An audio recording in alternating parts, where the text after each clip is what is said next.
মেয়েরা যারা মাথায় কাপড় দেয় না, বিশেষ করে মেয়েরা হিজাব যারা করে না, কিয়ামতের ময়দানে এই মেয়েদের এক একটা চুল এক একটা সাপ হয়ে তার শরীরে তার মাথায় দংশন করতে থাকবে। নাউজুবিল্লাহ। বড় কঠিন বিষয় ভাই। নামাজ পড়া ফরজ, রোজা করা ফরজ, হজ করা ফরজ, যাকাত দেওয়া যেমন ফরজ, পর্দা করা ছেলেদের এবং মেয়েদের তেমনই ফরজ। মনে রাখবেন আল্লাহ তাআলা বলেছেন ওয়ালিয়াদরিবনা বিখুমরিহিন্না আলা জুয়ুবিহিন, মেয়েরা এমন একটা পোশাক মাথা থেকে পা পর্যন্ত ঝুলিয়ে দিবে যাতে করে তার শারীরিক আকার আকৃতি অবয়ব বোঝা না যায়।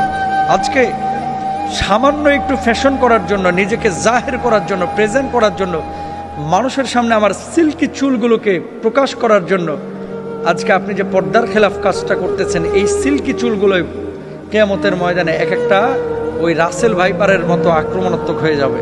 এই চুলগুলো আপনাকে মাথার উপরে দংশন করবে। কেন আমরা বুঝি না? ছেলেরা এবং মেয়েরা দুপক্ষকে পর্দা করতে হবে, চোখটাকে অবনমিত রাখতে হবে। মেয়েদের পর্দা তো পুরো শরীর, আর ছেলেদের পর্দা হচ্ছে নাভি থেকে নিয়ে হাঁটু পর্যন্ত। এই অংশটা যদি এক চুল পরিমাণ কেউ খোলা রাখে, আল্লাহর আদালতে তারা দাঁড়াইতে হবে। তো মেয়েরা মুখমণ্ডল, হাতের তালু, পায়ের পাতা এগুলো বাড়ির মধ্যে খোলা রাখতে পারে, আর বাইরে চেষ্টা করবে পুরো হিজাব মেনটেন করে তার সৌন্দর্য যাতে করে প্রদর্শন না হয়। ছেলেরাও চক্ষুকে অবনমিত রাখবে, তার লজ্জাস্থানকে ঢেকে রাখবে। এমন কোনো প্যান্ট ছেলেরাও মেয়েরা ব্যবহার করবে না